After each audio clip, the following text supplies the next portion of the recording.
welcome back to my channel. My name is Grace Ndiege and my camera is flashing, so I guess this video just doesn't know what to happen. I have a feeling I'll film it on my phone eventually, so let's see how that goes. Let me set up and I'll be right.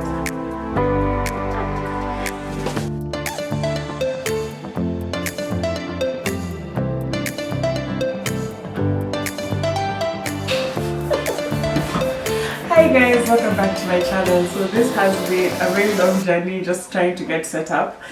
Today's video is a story time. I had a request, or I've had requests since I moved to this apartment to film or to share why I moved from my first apartment, and that's today's video. So you guys make sure you grab your tea. Today I'm having iced tea. It's not sponsored. This is Kenyan Originals. I think it's the same guys that do that beer thingy. Yeah, this I don't know, it's one of those, it's gonna be an acquired taste. So if you're joining me for the first time, you see my face for the very first time, welcome. My name is Grace Ndiege. Make sure you follow me on Instagram on Grace Ndiege and at home with Grace Ndiege. Make sure you subscribe, turn on the notification buttons, and yes, let's do this. So I moved out in 2018 for the very first time. I hadn't planned on moving out, so I'll take you a little bit back.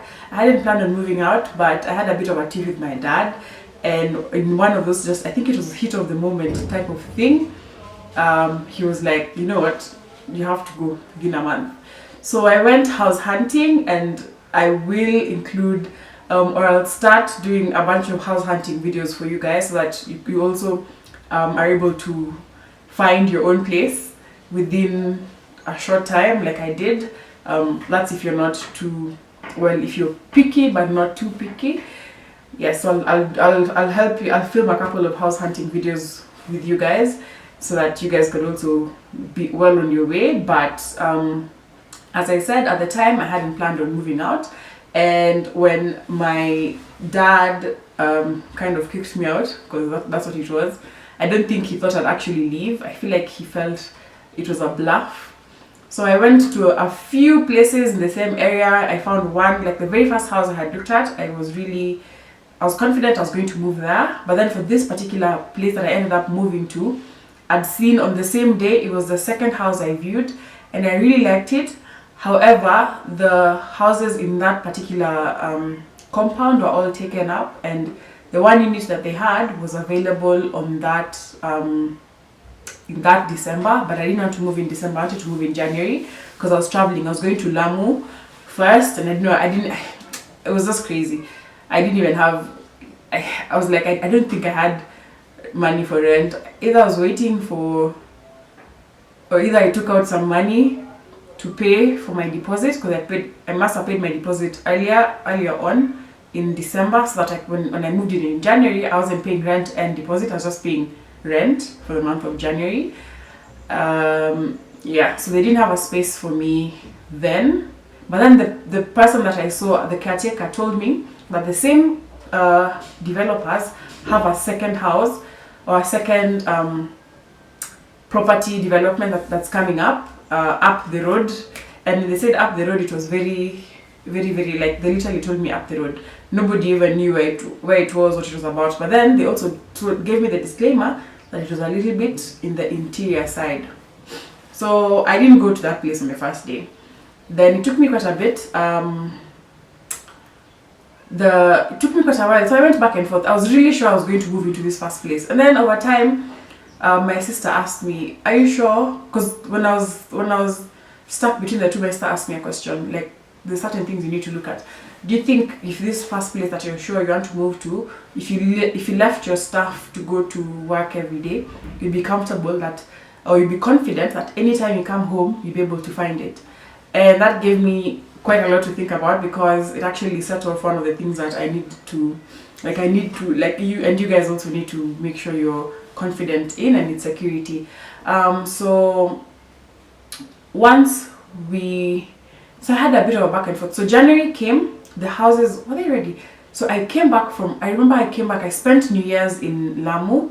Then I came back on the 2nd, and according to my dad's ultimatum, I should have moved out during Christmas, but yes, I was still in the house. So I came back and I went back to work the next day, and in those within 2 days, I came back now to the same area with a friend of mine, and we went to check out this second houses that the previous property developer had mentioned.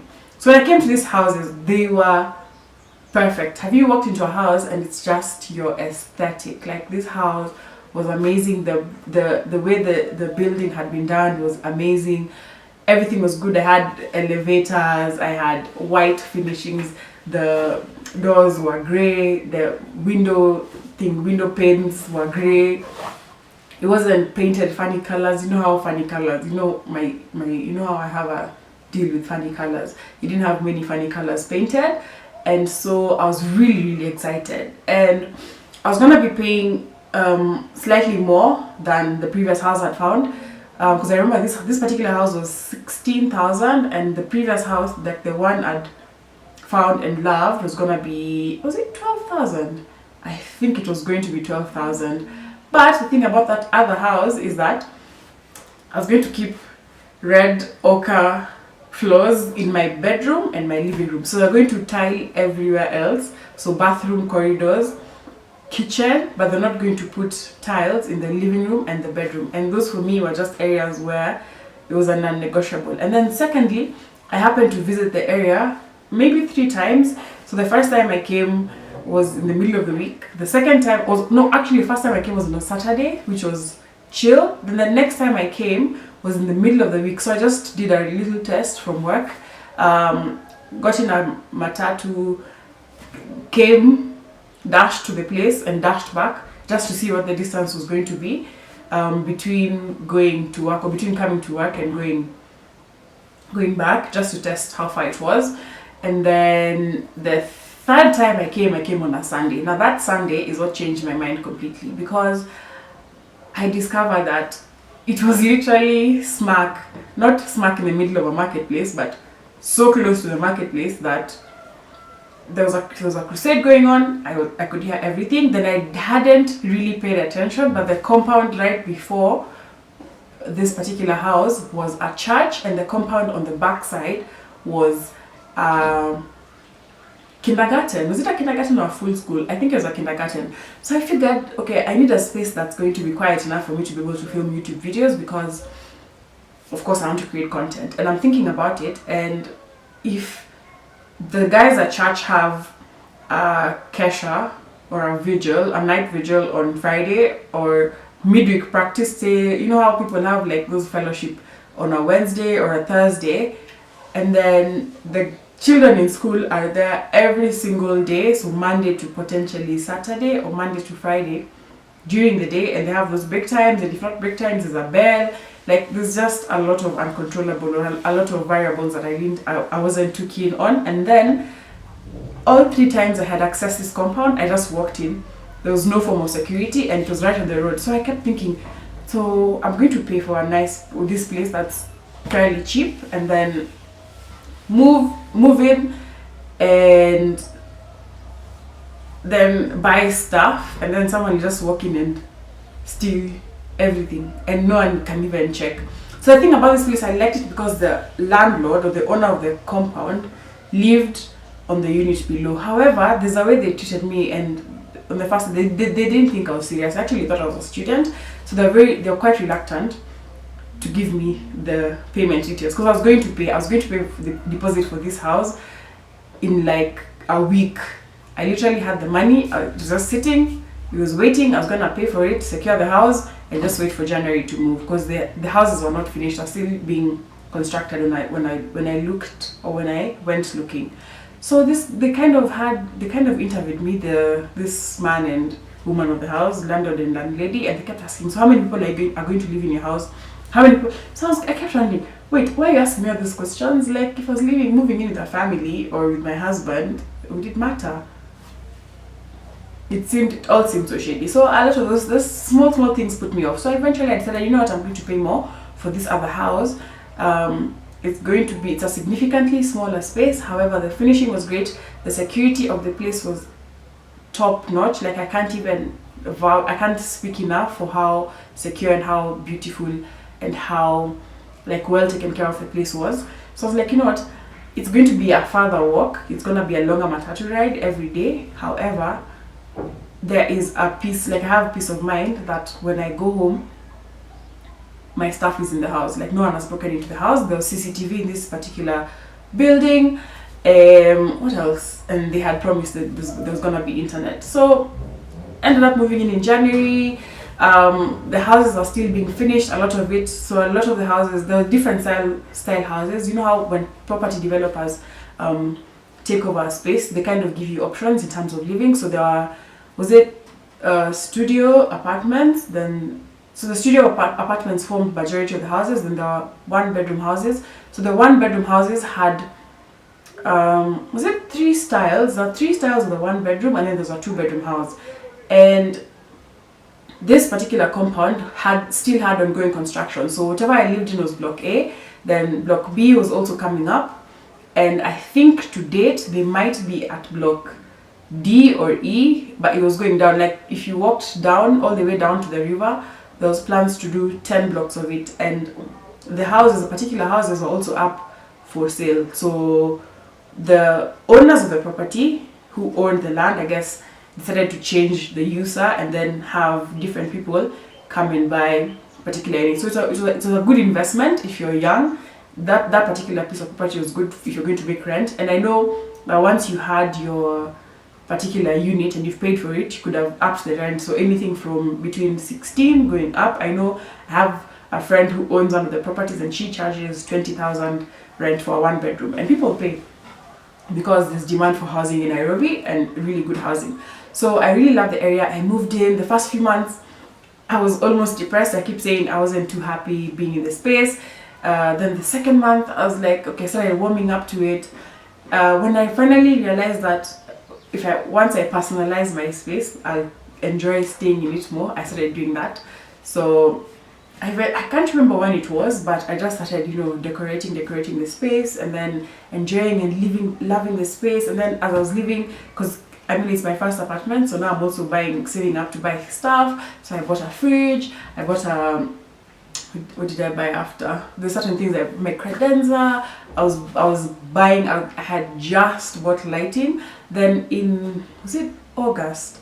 It was in August. So at the beginning of, was it the end of month or the beginning of September, I bought a microwave, and I had such amazing plans for that house. And I know my clothes didn't even fit in the closet. It was small. However, the way I had kind of curated it in my head, it was just going to look amazing and just perfect for me, since I'm just the one person.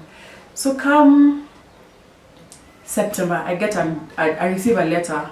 I was literally, I think I might have been planning my friend's baby shower, and I had my parents' car downstairs of the building, and I was ferrying balloons down and in fact I remember I carried my microwave up, and then I was bringing down my balloons and stuff.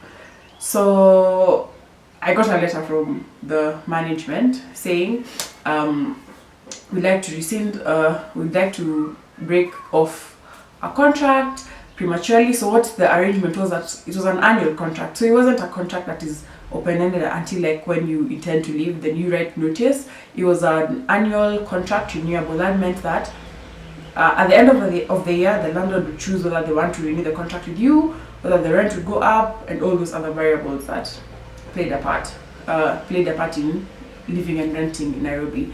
I know some countries have the lease works like that. Others have an open-ended lease for like 2 years, and then after 2 years, so 2 years you get without the rent changing, and then after that, the landlord has the right to change up the rent, but not more than, I think it's 20%. You guys try and learn your rights.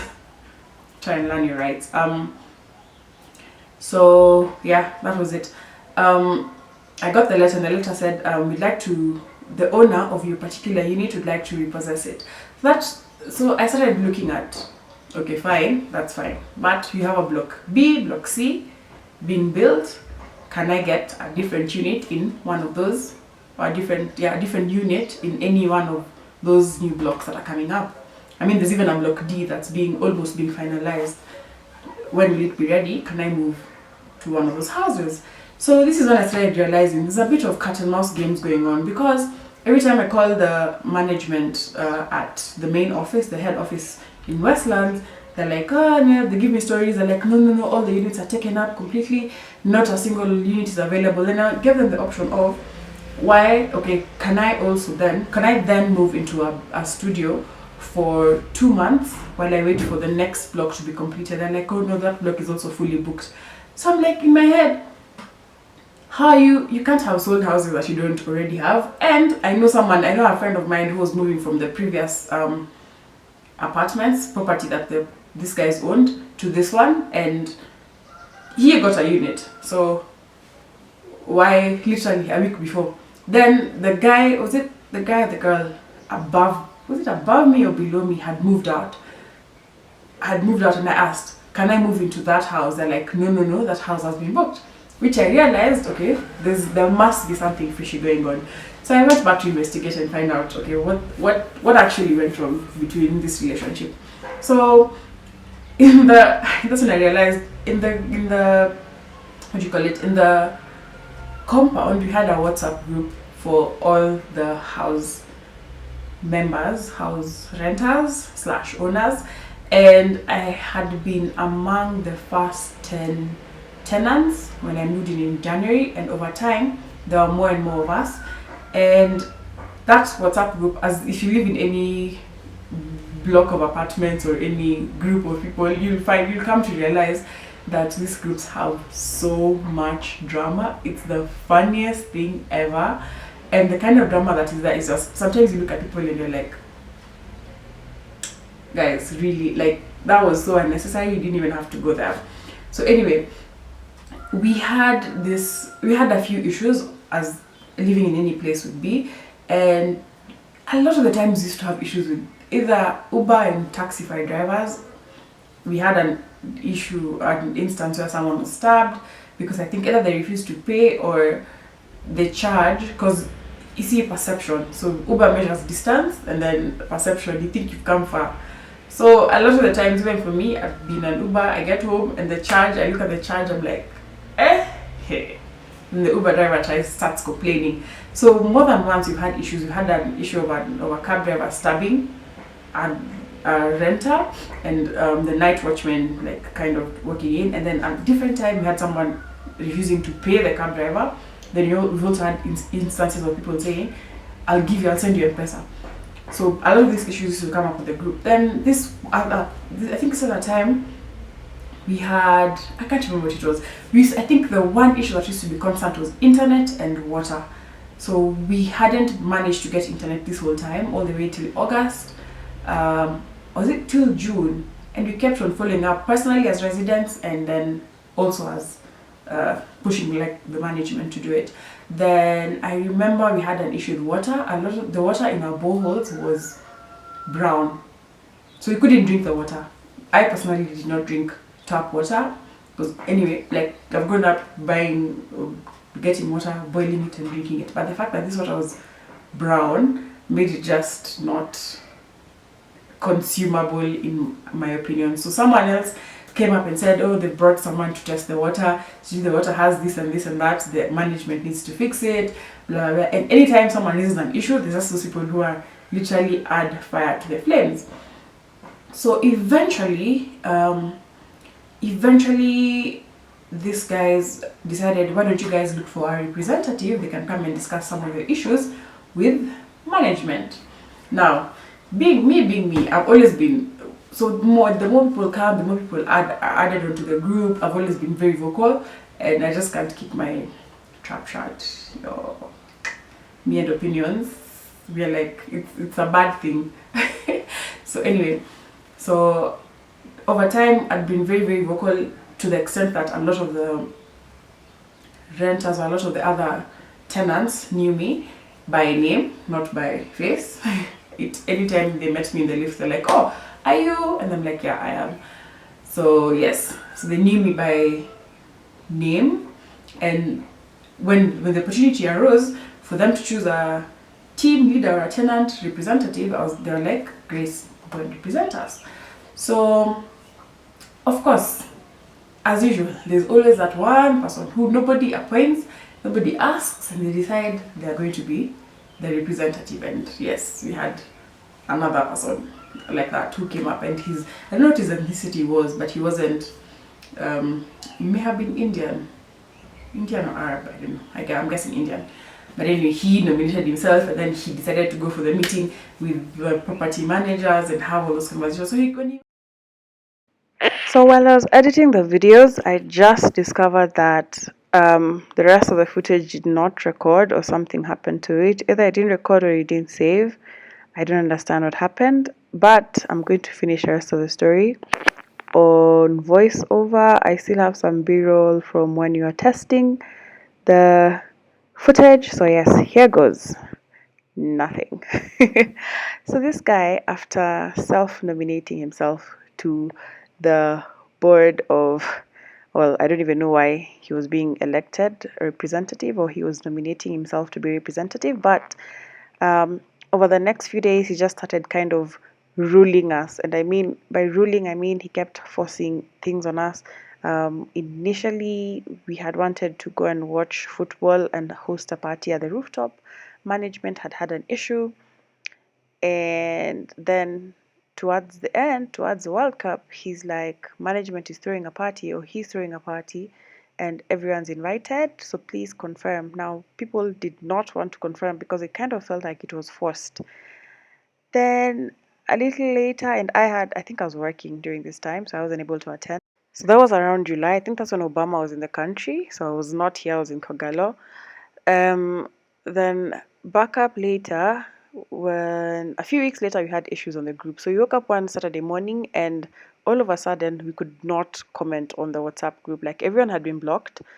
Everyone that was not admin had been blocked, and only admin could speak to us. So it kind of became an issue because, I mean, this is a group where we sit and resolve and discuss issues and arising issues, and yet this leadership's kind of being forced on us. So I went and created a whole new WhatsApp group because I am a rebel. Rebel is me. I do not, I like justice. I like equality, and I just like being rebellious. So anyway, I created a WhatsApp group and invited every other tenant except everyone that was admin. However, some of the people that were not admin were also part of management, and I did not realize that. So I sent erroneously a message or a link to the new WhatsApp group to one of those ladies that was in management. So then she texts me back, oops. So I look at her profile picture, and it's literally a photo of the building, and then I put two and two together, and I chuck her from the other group. So anyway, our rebel group is going on fine. Obviously, I am the ringleader in this, and yeah. No less than no sooner had I than like a few hours later, the admin status changed again, and everyone could comment. However, people didn't leave my other group. So yes, barely a month later, I received a letter asking me to evacuate, that the owner of my unit wanted to take it up. So I figured, you know what? Since they're being fishy about giving me a bed sitter or any other, like a studio apartment, it just means that they want me gone. And that was just the facts, because even the caretaker told me, you just take your things and go. These guys told me not to give you a house. So yes, guys, that's how I got evacuated from my last place. But you know what? No hard feelings. I'm in a better place now, bigger rooms, bigger closet. Okay, guys, comment, like, subscribe. You know the deal. Goodbye.